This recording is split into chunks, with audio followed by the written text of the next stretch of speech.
Bom dia, moçada! Tudo bem com vocês? Aqui quem vos fala é o professor Eugênio Bastos, canal Geogênio, democratizando o ensino da geografia. Moçada, vamos fortalecer o canal, se inscrevam no canal, dê aquele like, compartilhe o vídeo e ajude o professor Eugênio Bastos a democratizar o ensino da geografia. Moçada, no nosso encontro de hoje, eu irei comentar a prova de geografia da SpaceX 2024, realizada no último dia 22 de setembro de 2024. Espero que vocês gostem dos comentários. Havendo qualquer dúvida, deixe a sua pergunta na parte dos comentários que eu terei o máximo prazer de respondê-la. Então, moçada, para iniciar o nosso encontro, nada melhor do que mostrar a vocês a logo, o emblema, o escudo da SpaceX, a Escola Preparatória de Cadetes do Exército Brasileiro. Então vamos à primeira questão, lembrando que essa prova é a prova E. Questão de número 21. Retratando o Chimborazo em um corte transversal, a Natur Gemalde ilustrava de forma impressionante a natureza como uma rede. Nela, Humboldt mostrava as plantas distribuídas variando das espécies subterrâneas de cogumelos aos líquens que cresciam logo abaixo de linha da neve. No sopé da montanha ficava a zona tropical de palmeiras e mais acima os carvalhos e arbustos parecidos com samambaias, que preferiam um clima mais temperado. Termo alemão que pode ser traduzido como pintura da natureza. A partir da citação acima, é possível inferir que o pesquisador alemão pode observar na referida expedição a resposta correta, a letra A diminuição da biodiversidade conforme o aumento da altitude. Moçada, lembrar vocês que a vegetação ela está adaptada ao tipo de clima onde ela se encontra. Então, na verdade, a vegetação ela vai variar de acordo com a latitude, porque de acordo com a latitude você tem a variação do clima e também vai variar de acordo com a altitude. Quando nós estudamos os fatores climáticos, por exemplo, na zona intertropical, para cada 180, 200, 220 metros que subimos, a temperatura cai 1 grau. Sendo assim, conforme a altitude aumenta, você vai ter clima mais frio. E na medida em que o clima vai ficando mais frio em razão do aumento da altitude, você terá também uma variação das paisagens vegetais, razão pela qual o gabarito dessa questão é a letra A. Uma questão considerada fácil, porque quando nós trabalhamos com a vegetação mundial, nós mostramos a variação da vegetação também de acordo com a altitude. Questão de número 22. No mundo da globalização, o espaço geográfico ganha novos contornos, novas características, novas definições e também uma nova importância, porque a eficácia das ações está estreitamente relacionada com a sua localização. Os atores mais poderosos se reservam os melhores pedaços do território e deixam o resto para os outros. Sobre a globalização, marque a alternativa correta. Letra A. A globalização é um fenômeno que apresenta várias dimensões econômica, social, política, entre outras, as quais se materializam somente em escala mundial. Somente em escala mundial, não.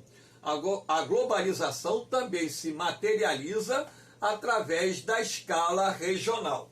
Então, essa palavra somente deu sentido errado à afirmativa. B. Os lugares estão conectados a uma rede de fluxos controlados por muitos centros de poder econômico e político. O erro está aqui, ó, muitos centros de poder econômico e político. Na verdade, são poucos centros de poder econômico e político que comandam o mundo globalizado. Então, a afirmativa B, errada. C. A circulação global de capitais financeiros, cada vez mais livres de barreiras e regulamentações nacionais, não são capazes de gerar crises econômicas. Claro que são. Aliás, a partir do momento em que você flexibiliza os tipos de investimentos, diretos e indiretos, em escala mundial, é um processo que acompanha a dinâmica da globalização, você também aumenta a exposição dos países às crises econômicas internacionais. Então a afirmativa está errada quando diz não são capazes de gerar crises econômicas. Letra D. A integração global dos mercados financeiros gerou crescente interdependência entre os países. Claro que no mundo globalizado, a interdependência ela aumenta cada vez mais. Inclusive, é justamente essa interdependência que acaba contribuindo para que uma crise econômica, por exemplo, que ocorra no mercado norte-americano, ela acabe contagiando outras economias do mundo, fazendo com que a crise de origem local acabe se transformando numa crise internacional. Então, resposta correta, letra D. Letra E. A internet é um dos principais símbolos da revolução informacional. Correto. Com mais de 90% da população mundial conectada à rede. O erro está aqui, com mais de 90%, até mesmo porque a exclusão digital é muito grande, principalmente nos países de menor desenvolvimento econômico. Imaginem vocês como é a exclusão digital, por exemplo, na chamada África subsaariana, ou, por exemplo, no sul da Ásia, onde se encontram os maiores bolsões de pobreza do mundo. Então, resposta correta, letra D de dado. Questão de número 23. Os fatores climáticos são responsáveis por características próprias de cada clima numa determinada região ou lugar. Sobre os fatores climáticos pode-se afirmar: primeiro, latitude. A temperatura média tende a ser maior quanto mais próximo à linha do Equador. Correto. Na medida em que a latitude diminui, a temperatura aumenta. E na medida em que a latitude aumenta, a temperatura diminui. Isso se deve à incidência da radiação solar sobre a superfície. Lembrando que na zona equatorial, a incidência da radiação solar, ou seja, dos raios solares, é direta, ou seja, perpendicular.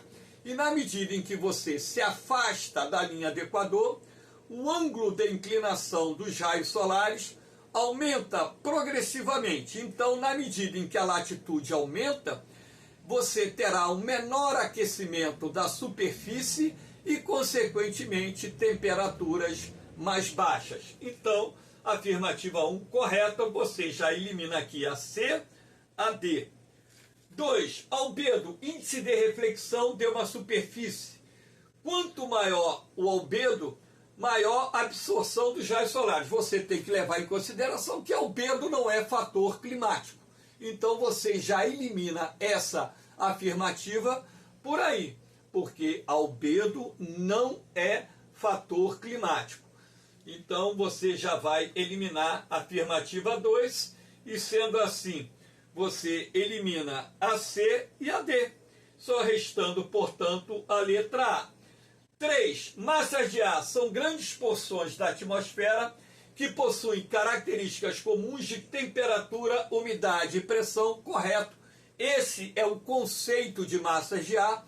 Afirmativa 100% correta. 4. Correntes marítimas são grandes volumes de água que se deslocam pelo oceano. As correntes marítimas são movimentadas pela ação dos ventos e pela influência da rotação da Terra. Afirmativa 100% correta, razão pela qual resposta letra A. Vamos ver o erro da 5. Continentalidade e maritimidade. Locais próximos aos oceanos e mares possuem amplitude térmica maior que locais no interior do continente. Errado.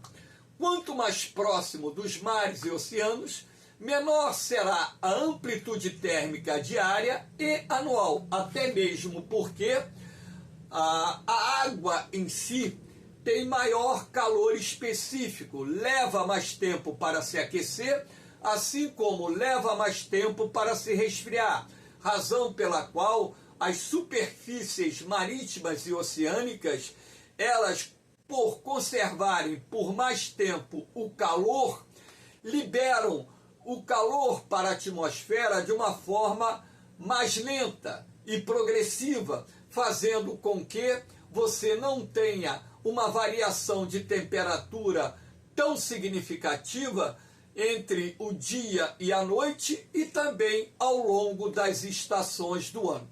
Então, afirmativa 5 errada, resposta, portanto, correta, letra A.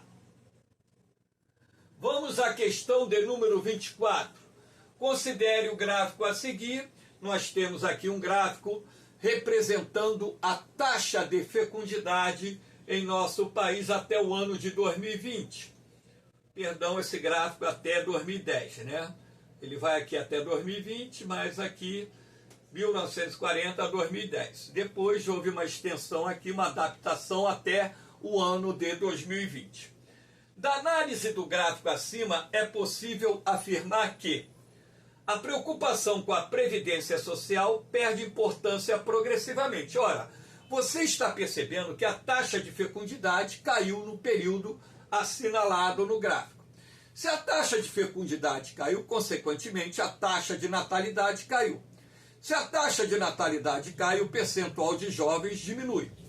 Ora, se o Brasil ele está passando por um processo progressivo de envelhecimento da sua população, que é fruto do próprio aumento da expectativa de vida no país, ora, na medida em que a população do país envelhece, os gastos governamentais com saúde, aposentadorias e pensões aumentam, razão pela qual a afirmativa A errada.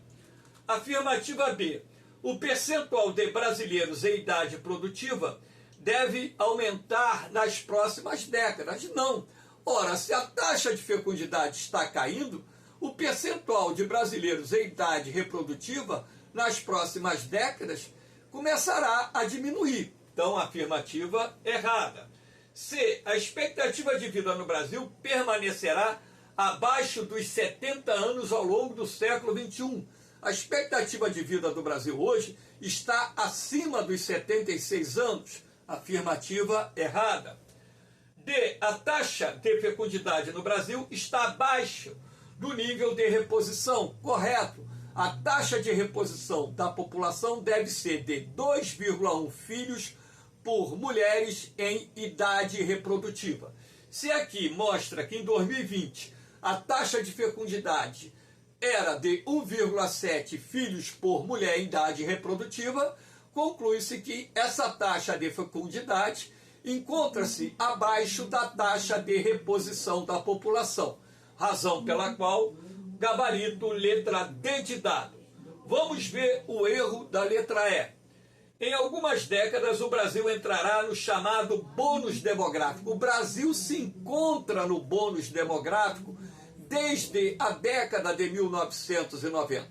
A previsão é que nós sairemos nas próximas décadas do bônus demográfico. Você poderia me perguntar, professor, o que seria esse bônus demográfico?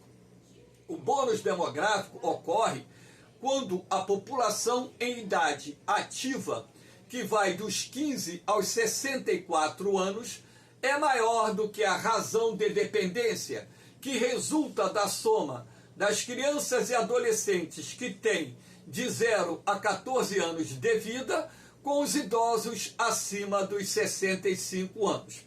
Portanto, se a população em idade ativa é maior do que a razão de dependência, o país está passando por um período de bônus demográfico, que a gente também chama de janela demográfica ou janela de oportunidade.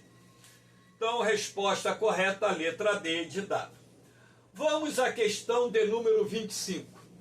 Latossolos caracterizam-se pela alta permeabilidade à água, podendo ser trabalhados em grande amplitude de umidade. Os latossolos apresentam tendência a formar crostas superficiais, possivelmente devido à floculação das argilas, que passam a se comportar funcionalmente como silt e areia fina. Sobre os latossolos, afirma-se, lembrando que latossolo é o nome de todo solo encontrado, de solos encontrados principalmente em regiões tropicais subúmidas e úmidas. É um solo muito comum na região intertropical do planeta, muito comum nessa região, inclusive no Brasil Central, áreas da Amazônia, do Nordeste, do Sudeste, nós temos a presença desse tipo de solo. Sobre os latossolos, afirma-se, primeiro, por serem típicos de climas quentes e úmidos, tendem a enfrentar intensa lixiviação. Correto? Processo de lixiviação é aquele que resulta da lavagem do solo pela ação da água da chuva, que dissolve os elementos minerais contidos no solo e que, por escoamento superficial ou por infiltração, esses elementos minerais são progressivamente retirados do solo e, com o passar dos anos, o solo passa por um processo de empobrecimento. 2. Por serem ricos em praticamente todos os nutrientes, já temos um erro aqui, o latossolo é um solo pobre e ácido. Caracterizam-se pela constante fertilidade e por não necessitarem de qualquer forma de correção. Errado. O latossolo tem que ser corrigido com calcário, pó de calcário, para reduzir sua acidez, e tem que ser corrigido com fertilizantes químicos ou adubos orgânicos, como compostagem, por exemplo. Então a afirmativa 2 está errada. Você já descarta aqui a letra A letra D e a letra E. 3. A laterização, ou seja, a formação de lateritas, é um processo bastante experimentado pelos latossolos. Correto?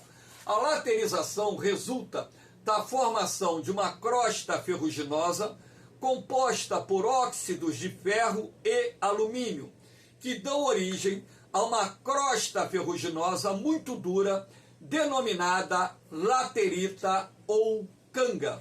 Então, afirmativa correta. Se a 1 e a 3 estão corretas, resposta a letra C. Vamos ver o erro da 4. Eles somente se formam em áreas em que chuvas torrenciais ou muito volumosas ocorrem durante todos os meses do ano. Onde é que está o erro? Eles somente se formam em áreas que chuvas torrenciais ou muito volumosas. O latossolo também se forma em regiões subúmidas, principalmente localizadas na zona intertropical. Então, temos o erro aqui. 5. A deficiência de determinados nutrientes gera a necessidade de adição de calcário. O calcário é utilizado principalmente para a correção da acidez. para que os latossolos retomem a aptidão para o cultivo agrícola. Então, resposta correta, letra C. Vamos à questão 26. 5 cadetes da mesma turma viajaram de férias para suas cidades de origem com uma missão: registrar o horário aproximado do fim do dia claro em suas respectivas cidades de origem. No dia 22 de dezembro de 2023, 22 de dezembro foi o dia do solstício de verão no hemisfério sul, dia do ano em que nós temos o início do verão, ou seja, tivemos o início do verão no hemisfério sul, né? Cada um procurou um ponto de observação privilegiado para fazer o registro do horário ao tempo que o sol desaparecia no horizonte, findando-se assim totalmente a claridade diurna. Ao compartilhar os respectivos registros, os cadetes perceberam que em nenhuma das cidades a duração do dia foi igual. Assinale a opção que indica a cidade com fotoperíodo mais longo. Fotoperíodo é aquele período diurno mais longo, ou seja, que a superfície está exposta à ação da luminosidade do sol. Manaus. Manaus fica aqui pertinho da linha do Equador, aqui é o mapa da América do Sul. Essa parte mais escura aqui é o período da noite, ao sol aqui. Essa parte mais clara é o período do dia. Quanto mais próximo da linha do Equador, menor será a variação do dia e da noite ao longo das estações do ano. Descarta Manaus. Salvador, capital da Bahia, está aqui. Goiânia está aqui, mais ou menos. Goiânia, né, capital de Goiás. São Paulo está aqui na região sudeste. São Paulo é cortado pela linha do Equador. Porto Alegre, capital do Rio Grande do Sul. Repare que quanto mais próximo do Polo Sul, no verão do hemisfério sul, maior é o período do dia, menor é o período da noite. Como a cidade de Porto Alegre se encontra numa latitude mais alta, logicamente que o período do dia ali no verão é muito mais longo do que o período da noite. Sendo assim, como das cidades citadas, Porto Alegre é aquela que se encontra mais ao sul do Brasil, gabarito letra E, a cidade brasileira, que entre essas citadas, que apresenta o maior período, ou o maior período de dia ensolarado, ou seja, fotoperíodo mais longo. Letra E. Aqui nós temos a questão 27. Considerando as grandes culturas comerciais e a organização espacial da agropecuária no Brasil, a figura a seguir corresponde à produção de... Bom, claro que essa questão, apesar de ser simples, no meu entendimento era um pouquinho mais complexa para os alunos, porque envolve um pouquinho de decoreba, né? Vamos dizer, soja. Não, a soja tem que ser descartada, porque a concentração da produção de soja está aqui no Brasil Central, áreas do sul do Brasil, sul da Amazônia, aqui oeste da Bahia, sul do Maranhão, Piauí, Tocantins, por aí vai. Então, descarta a soja. Cacau, produção de cacau se concentra aqui no sul da Bahia. Milho. Milho, normalmente, tem como principais áreas de produção áreas correspondentes às regiões onde se produz muita soja, apesar do milho ser cultivado em todos os estados brasileiros. Cana-de-açúcar. Cana-de-açúcar, você tem São Paulo como maior produtor nacional, você tem a zona da Mata Nordestina, que nem aparece aqui, e algumas outras áreas em Minas Gerais, por aí vai. Então, só restou o café. Minas Gerais é o maior produtor nacional de café, seguido do Espírito Santo, e em terceiro lugar, São Paulo. Minas Gerais hoje, por exemplo, responde por aproximadamente 50% de toda a produção nacional de café. Então, resposta correta, letra E. Questão de número 28. Clênio, Cláudio e Kleber, hoje capitães do Exército Brasileiro, lograram êxito no concurso de admissão à SpaceX, e posteriormente formaram-se juntos na AMAN. Hoje o capitão Clênio serve em Rio Branco, Acre, o capitão Cláudio serve em Boa Vista, Roraima, e o capitão Klebe serve em Criciúma. Sem considerar a adoção do horário de verão, analise as assertivas abaixo. As cidades em que servem os capitães Cláudio, Kleber têm os fusos horários diferenciados porque estão situadas com relação à latitude em hemisférios diferentes. Errado. Primeiro, porque você analisa fuso horário através da longitude. Em segundo lugar, olha aqui, ó, capitães Cláudio e Kleber, né? Então você tem aqui o capitão, por exemplo, né? Cláudio serve em Boa Vista, Roraima. Então tá lá no hemisfério norte, né? E o Kleber em Criciúma, no hemisfério sul. Latitude diferente, tudo bem. Mas você não analisa fuso horário por latitude. Fuso horário você vê pelos meridianos e não pelos paralelos. Portanto, é pela longitude. A primeira afirmativa está errada. Você descarta A, C e E. Vamos ver a 2, já sabemos que está certa. A cidade em que trabalha o capitão Clênio encontra-se 5 horas atrasada em relação ao fuso horário de Greenwich e 2 horas atrasada em relação ao fuso horário de Rio Branco, correto?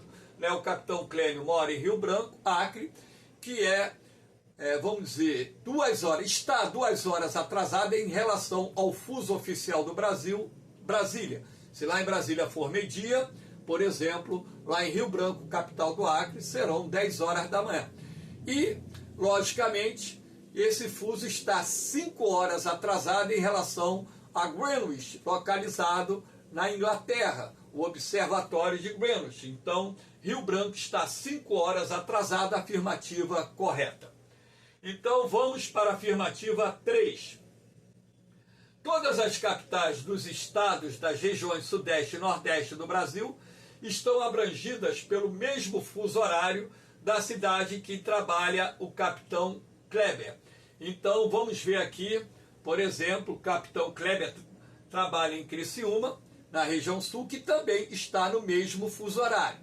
Todos os estados das regiões sul, sudeste e nordeste têm as suas capitais no mesmo fuso horário. Portanto, afirmativa correta. Então, já sabemos que a resposta só pode ser a letra D. Vamos ver o erro da 4. Se em determinado momento o capitão Cláudio perceber que seu relógio está marcando,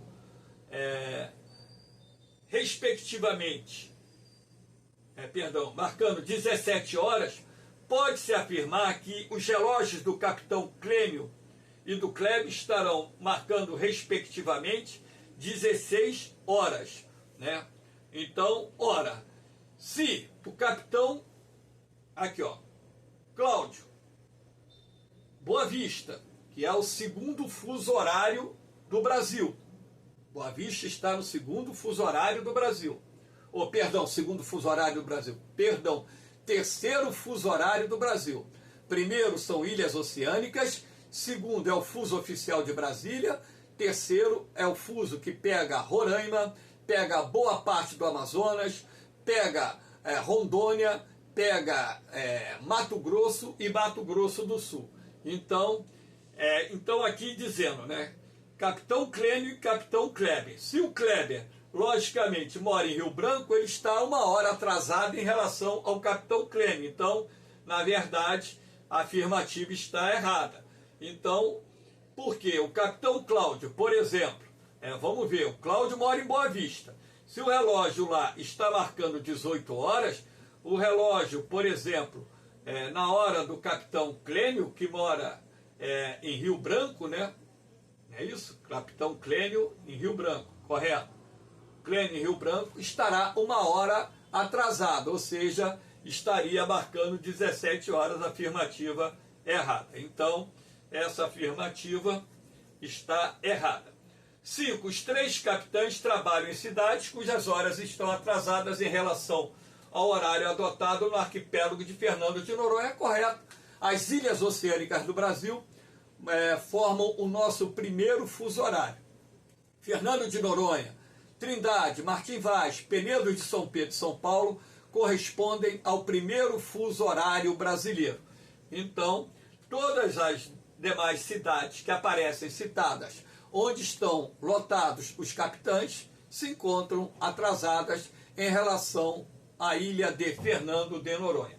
Então, resposta correta, a letra D de dado. Questão 29, que eu achei a mais difícil, não para o pessoal de São Paulo, quem mora em São Paulo, logicamente, tem por obrigação acertar essa questão, né?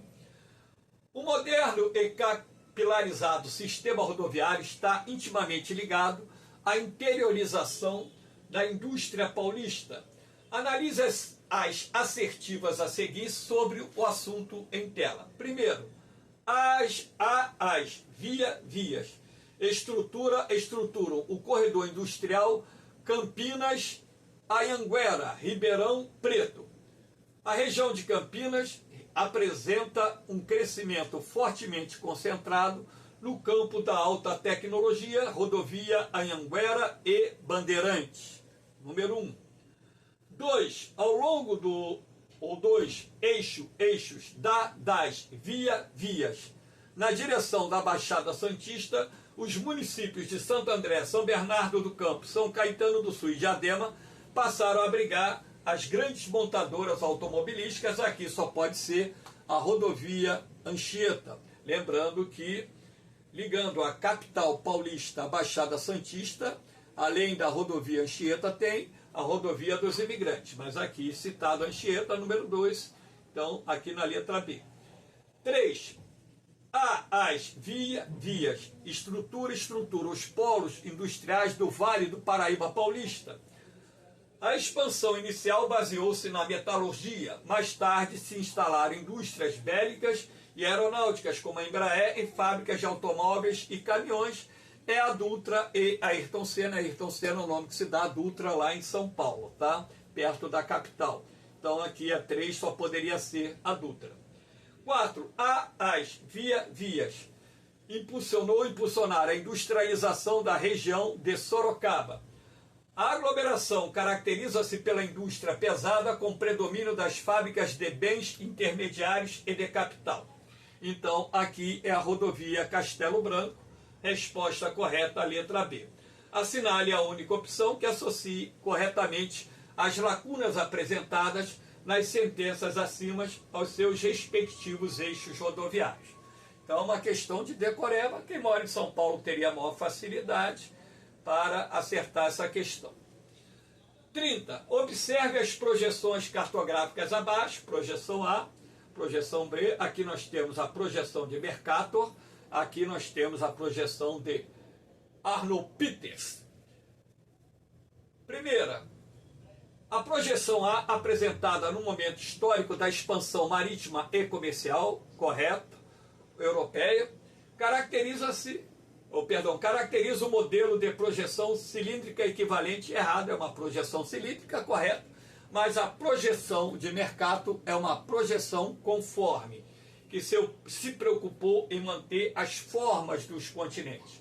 Afirmativa 1 errada, descarta A e C. 2. As projeções A e B, por suas características, podem ser consideradas representativas de projeções cilíndricas conforme. A é conforme e a B, de Arnold Peters, é equivalente. A projeção equivalente, por exemplo, ela procura manter as áreas, mas para isso vai comprometer as formas dos continentes. Se a 2 está errada, você descarta a B e a E, então você só poderia ter como resposta correta a letra D. 3. A projeção A, pelo seu caráter marcadamente eurocêntrico, correto, né? Europa no centro do mundo, é a visão geopolítica da projeção de Mercator. Mostra que as projeções, além de soluções matemáticas, podem ser caracterizadas também como produtos culturais, correto. 4. A projeção B, embora eurocêntrica, foi publicada no decorrer do século XX, num contexto em que o seu autor sustentava sua projeção com base em argumentos políticos sobre a luta pela igualdade entre os povos. Então, aqui nós temos, né, também a afirmativa correta. 5. As projeções A e B, embora indicativas de projeções cilíndricas, representam a escolha de uma mesma solução matemática para o problema de ter que transferir uma superfície curva para o plano. Então, esse aí, se você tem essa projeção que mantém as formas, mas compromete as áreas, como você pode ver aqui, Groenlândia é muito grande, quase do tamanho da América do Sul, a Groenlândia é muito menor que a América do Sul. Se essa aqui, ela mantém as áreas e compromete as formas, então nós temos aí um problema, né, para poder montar esses dois tipos de projeções e mostrar a Terra da forma que ela está sendo colocada aqui. Então, na verdade, o que você tem que levar em consideração, né? Pelo mapa que está aqui, eu chamo a atenção de vocês, né? Olha aqui, a projeção B, embora eurocêntrica, a B eurocêntrica, foi publicada no decorrer do século XX. A B, olha o que eu chamo a atenção de vocês. A B, ela dá mais ênfase, na época em que ela foi publicada, aos países do terceiro mundo. Repare, quem está no centro da projeção aqui, basicamente, né, é mais a África. Deveria ele ter trabalhado, né, que essa projeção daria maior ênfase aos países em desenvolvimento, sobretudo ao colocar a África no centro da projeção. Mas tudo bem, resposta correta aqui, letra D de dado. Questão de número 31. Fluxos internacionais de comércio obedecem lógicas logísticas de pontos de produção em direção a hubs de distribuição ou locais de destino de consumo. São várias as rotas de circulação de navios, petroleiros e gaseiros pelo mundo, e muitas delas com delicados pontos de passagem denominados checkpoint ou ponto de estrangulamento. Sobre o comércio marítimo mundial, é correto afirmar: letra A, o canal do Panamá começou a operar em 1904, errado, ele foi inaugurado em 1914, errado. Ligando os oceanos Atlântico e Índico, ligando Atlântico ao Pacífico, errado. Pelo Istmo Centro-Americano. B, o petróleo representa quase 1/3 de todo o volume de carga transportado por via marítima. Alguns estreitos marítimos e canais artificiais desempenham papéis estratégicos, com destaque para o Estreito de Hormuz e o Estreito de Malaca. O Estreito de Hormuz liga o Golfo Pérsico ao Golfo de Omã. Então, correto, tá? Por ali nós temos uma das mais importantes rotas marítimas comerciais do mundo. Por ali sai boa parte do petróleo produzido no Oriente Médio, e o Estreito de Malaca que liga o Oceano Índico ao Oceano Pacífico. Ele se localiza ali no sul da Península da Indochina, então uma região também bastante interessante, e por ali nós temos a passagem de uma das mais importantes rotas comerciais do mundo. Mais ou menos 1/3 de todo o comércio mundial trafega por essa rota. A resposta correta, a letra B. A rota Ásia-América do Sul é a mais movimentada do mundo, errado, né? Não é a mais movimentada do mundo, até mesmo porque a América do Sul é composta por países em desenvolvimento, e o fluxo comercial da América do Sul com a Ásia não é tão intenso assim, deslocando mercadorias de alto valor agregado para o intenso mercado sul-americano de países em desenvolvimento. D. A distribuição geográfica dos principais portos marítimos em carga de containers oferece uma imagem de peso hegemônico para a América do Norte. 5 entre os 20 maiores portos são dos Estados Unidos da América, errado, né? A China tem 10 dos maiores portos do mundo entre os 20, afirmativa, errado. Errada, perdão. Letra E. O Estreito de Málaga, principal passagem marítima dos países do Sudeste Asiático, liga o Mar do Sul da China ao Oceano Pacífico. Não, liga o Oceano Índico ao Mar do Sul da China, que fica localizado no Oceano Pacífico.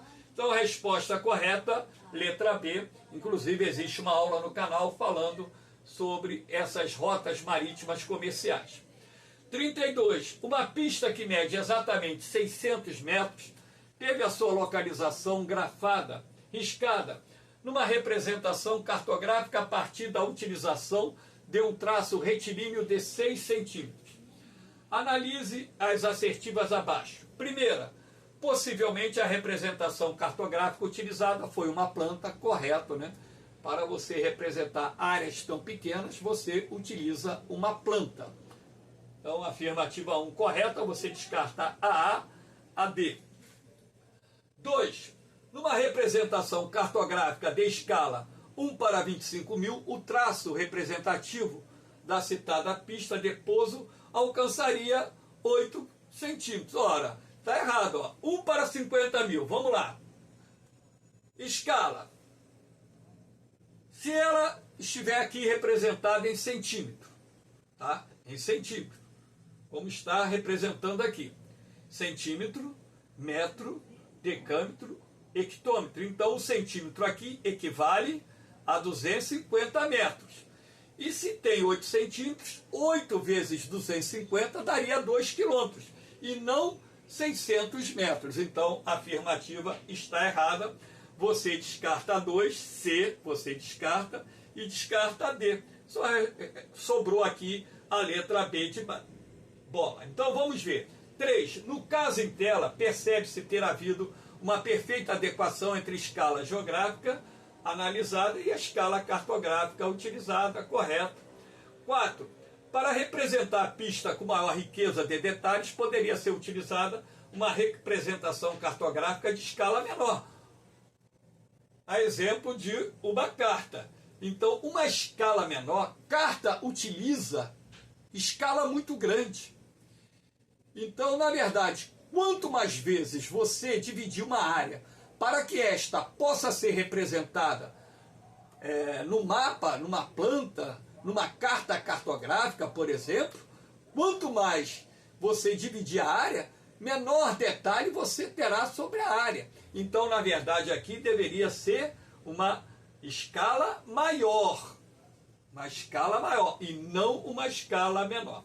5. Uma pista de pouso de 600 metros de comprimento dificilmente seria visualizada numa representação cartográfica de escala 1 para 1 milhão. Então aqui, ó, centímetro, decímetro, metro, decâmetro, hectômetro. Cada centímetro no mapa teria 10 quilômetros e dificilmente você conseguiria enxergar uma pista de 600 metros numa escala de 1 para 1 milhão, onde essa escala é pequena, a área foi dividida muitas vezes para que ela pudesse ser representada, razão pela qual não seria possível a visualização de uma pista de pouso. Tranquilo, moçada? Espero que vocês tenham gostado dos comentários dessas questões. Em si, a prova da SpaceX, no meu entendimento, e de toda a equipe do Sistema Elite de Ensino que participou da confecção do gabarito, né? Achamos essa prova de nível mediano, né? Eu particularmente considero de fácil para nível mediano, e acredito eu, inclusive, juntamente com meus colegas de profissão, lá da rede que eu trabalho, Sistema Elite de Ensino, que a mediana vai subir. Podemos ter uma mediana de 6, 7 acertos de 12 esse ano, que seria, né, nos últimos concursos, a maior mediana de geografia.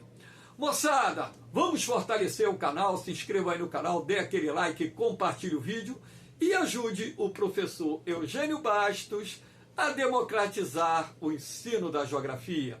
No mais, moçada, um beijão no coração de vocês, um forte abraço, fiquem com Deus, eu vou, mas eu volto, hein? Fui!